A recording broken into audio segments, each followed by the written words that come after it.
शनिबार त छुट्टी त सबैको हुन्छ नि त हैन। अझ यो छुट्टीको कुरामा पनि हाम्रो सोचाइ भनेको यो 2 दिन हप्ताको 2 दिन छुट्टी हुनुपर्ने भन्ने। यसमा के छ यार, यसमा के छ यार, यसमा शनिबार आइतबार भन्ने कुरा अस्ति धेरैजना साथीहरूसँग कुरा हुन्छ, आइतबारको एक दिन त चाहिन्छ यार भन्ने साथीहरूको पनि कमी छैन।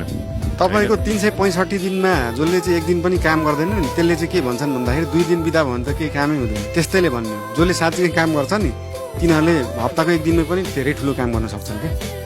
तपाईँको 2 दिन बिदा धेरै हिसाबले चाहिन्छ क्या। 2 दिन बिदा चाहिन्छ। अझ मेरो सोचाइ भनेको 2 दिन बिदा प्लस शुक्रबार चाहिँ पब्लिक ट्रान्सपोर्ट र साइकल मात्रै, अरू यो प्राइभेट गाडी बाइकहरू बन्द गरेर त्यो लेभलको पब्लिक ट्रान्सपोर्ट चाहिँ हुनु पर्यो। त्यो चाहिँ किन यार?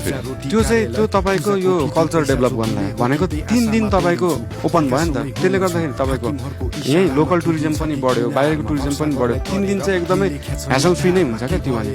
शुक्रबार शनिबार आइतबार चाहिँ शनिबार आइतबार त बिदै भइसक्यो, भएपछि त्यहाँ त्यति धेरै जाम हुने कुरै भएन।